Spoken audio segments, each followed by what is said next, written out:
Haraway ಶಾಖಾ ಮಠದ ನೂತನ ಕಟ್ಟಡವನ್ನು ಉದ್ಘಾಟನೆ ಮಾಡಿದಂಥ ಕಾರ್ಯಕ್ರಮದ ದಿವ್ಯ ಸಾನ್ನಿಧ್ಯ ವಹಿಸಿರ್ತಕ್ಕಂಥ ಜಗದ್ಗುರು ಶ್ರೀ ಶಿವರಾತ್ರಿ ದೇಶಿಕೇಂದ್ರ ಮಹಾಸ್ವಾಮಿಗಳು ಹಾಗೂ ಶ್ರೀ ಸಿದ್ಧಲಿಂಗ ಮಹಾಸ್ವಾಮಿಗಳ ಪಾದಕಮಲಗಳಲ್ಲಿ ನಮಸ್ಕರಿಸ್ತಾ ಈ ಒಂದು ಹರವೆ ಮಠದ ಇಂದಿನ ಅಧ್ಯಕ್ಷರಾದಂಥ ಸರ್ಪಭೂಷಣ್ ಸ್ವಾಮಿಗಳ ಪಾದಗಳಲ್ಲಿ ವಿಶೇಷ ನಮಸ್ಕರಿಸ್ತಾ ಹರಗುರು ಚರಮೂರ್ತಿಗಳ ಪಾದಕಮಲಗಳಲ್ಲಿ ನಮಸ್ಕರಿಸ್ತಾ ವೇದಿಕೆ ಮೇಲಿರ್ತಕ್ಕಂಥ ಎಲ್ಲ ಗಣ್ಯರೇ, ಇವತ್ತು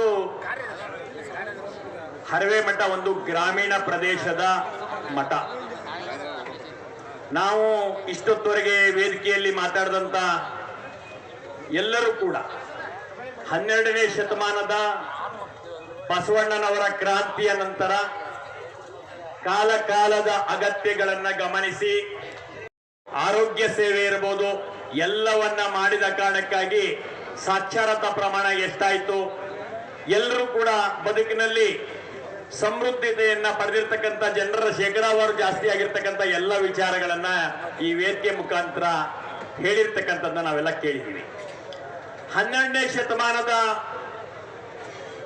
ಧ್ಯೇಯ ಮತ್ತು ಸವಾಲುಗಳು ಬೇರೆ ಇದ್ರೆ 21ನೇ ಶತಮಾನದ ಸವಾಲುಗಳು ಇವತ್ತು ಬೇರೆ ದಿಕ್ಕಿನಲ್ಲಿ ಬಂದು ನಿಂತಿದೆ.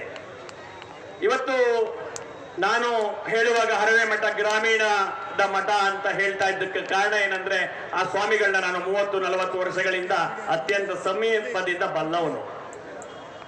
ನಾನು ಇದೇ ಜಿಲ್ಲೆಯ ಇದೇ ತಾಲೂಕಿನ ಹೆಪ್ಸೂರಿನಲ್ಲಿ ಬೆಳೆದು ಇದೇ JSS ಕಾಲೇಜಿನಲ್ಲಿ ಓದಿ ಗ್ರಾಮೀಣ ಬದುಕನ್ನ ಬಹಳ ಹತ್ತಿರದಿಂದ ನೋಡಿದ್ದವನು. ಇವತ್ತು ಮೈಸೂರು ನಗರದ ನೆಲೆಸಿರಬಹುದು, ಆದ್ರೆ ನನ್ನೂರಿಗೆ ಹೋದಾಗ ಇವತ್ತಿನ ಸ್ಥಿತಿಯನ್ನ ಕಂಡಾಗ ನನಗನ್ಸೋದು ಏನಂದ್ರೆ ಸಿಟಿಗಳೆಲ್ಲ ವೈಬ್ರೆಂಟ್ ಆಗ್ತಾ ಇದೆ, ಹಳ್ಳಿಗಳೆಲ್ಲ ಬಣಗುಡ್ತಾ ಇದೆ ಅಂತ ಅನಿಸ್ತಾ ಇತ್ತು ನನಗೆ. ಇದು ವಾಸ್ತವದ ಹೆಜ್ಜೆಗಳು. ಗ್ರಾಮೀಣ ಪ್ರದೇಶದಲ್ಲಿ ವಾಸ ಮಾಡ್ತಾ ಇರ್ತಕ್ಕಂಥ ಕೃಷಿಯನ್ನ ನಂಬಿದಂಥವ್ರಿಗೆ ವೈವಾಹಿಕ ಜೀವನದಿಂದ ವಿಮುಖರಾಗುವಂಥದ್ದು, ಪ್ರಾಕೃತಿಕ ಬದುಕಿಂದ ವಿಮುಖರಾಗುವಂತ ಸವಾಲುಗಳು ಹೆಚ್ಚು ಹೆಚ್ಚು ಎಲ್ಲ ವರ್ಗಗಳಲ್ಲೂ ಆಗ್ತಿರ್ತಕ್ಕಂಥ ಸನ್ನಿವೇಶವನ್ನ ನಾವು ಇವತ್ತೇ ಸೂಕ್ಷ್ಮವಾಗಿ ಗಮನಿಸಬೇಕಾಗಿದೆ. ವಿಶೇಷವಾಗಿ ಗ್ರಾಮೀಣ ಮಠಗಳು ಮತ್ತು ಎಲ್ಲ ಮಠಗಳು ಅದಕ್ಕೆ ಒಂದು ದೀರ್ಘಕಾಲಿಕವಾದಂತ ಪರಿಹಾರದ ಯೋಚನೆಗಳನ್ನ ಸಮಾಜಕ್ಕೆ ಮಾರ್ಗದರ್ಶನ ಮಾಡೋದನ್ನ ಇದನ್ನ ಒಂದ್ ರೀತಿ ಕ್ರಾಂತಿಕಾರಿಯಾಗಿ ಮಾಡಲಿಲ್ಲ ಅಂದ್ರೆ ನಾಳೆ ಹಳ್ಳಿಯ ಒಳಗೆ ಯಾರು ಉಳ್ಕೊಳ್ಳೋಕೆ ಸಾಧ್ಯ ಇಲ್ಲ. ಉಳಿದವರೆಲ್ಲ ಈಗಲೇ ವೃದ್ಧರಿದ್ದಾರೆ, ಇನ್ನಷ್ಟು ವೃದ್ಧರ ಮಾತ್ರ ಉಳ್ಕೊಳ್ಳೋಕೆ ಸಾಧ್ಯ ಇತ್ತೇನೋ ಅನ್ನುವಂಥ ದಿನಮಾನಸ ಬರ್ತಾ ಇದೆಯೇನೋ ಅನ್ನುವಂಥ ಭಾಸ ಆಗ್ತಾ ಇದೆ. ಇಂಥ ಒಂದು ಸನ್ನಿವೇಶದಲ್ಲಿ ಗ್ರಾಮೀಣದಿಂದನೇ ಈ ಧಾರ್ಮಿಕತೆ, ಈ ಔದಾರ್ಯತೆ, ಕೃಷಿ ಎಲ್ಲವೂ ಉಳಿದಿರ್ತಕ್ಕಂಥದ್ದು. ಅಂತ ವಿಚಾರಗಳನ್ನ ಹೆಚ್ಚು ಅದೊಂದು ಸವಾಲು.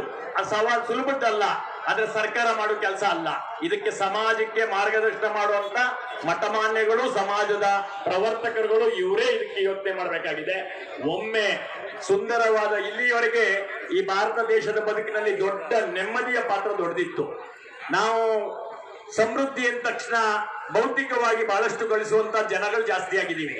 ಆದ್ರೆ ಒಂದಷ್ಟು ಜನರ ಬದುಕಿನಲ್ಲಿ ಈ ರೀತಿ ವೈವಾಹಿಕ ಜೀವನದಿಂದ ದೂರ ಇರುವಂತ ಏನ್ ಪ್ರಾರಂಭ ಆಗಿದೆಯೋ ಅದು ಇನ್ನಷ್ಟು ಹೆಚ್ಚಾಗುವುದು ಇವತ್ತು ಗ್ರಾಮೀಣದಲ್ಲಾಗಿದೆ. ನಾಳೆ ನಗರ ಪ್ರದೇಶದಲ್ಲಿ ಸಣ್ಣ ಪುಟ್ಟ ಕೆಲಸ ಮಾಡೋರಿಗೆ ಮದುವೆ ಆಗದೆ ಇದ್ದಂತ ದಿನ ಬರ್ತವೆ. ಯಾಕೆಂದ್ರೆ ಎಲ್ಲರೂ ಯೋಚನೆ ಏನ್ ಮಾಡ್ತಾ ಇದ್ದಾರೆ ಅಂದ್ರೆ ಎಲ್ರಿಗೂ ಇಂಜಿನಿಯರ್ಗೆ ಕೊಡಬೇಕು, ಎಲ್ಲರೂ ಡಾಕ್ಟರ್ಗೆ ಕೊಡಬೇಕು, ಎಲ್ಲ ಸರ್ಕಾರಿ ಅಧಿಕಾರಿಗಳಿಗೆ ಕೊಡಬೇಕು ಅನ್ನುವಂಥ ಚಿಂತನೆ ಪ್ರಾರಂಭ ಆಗಿದೆ.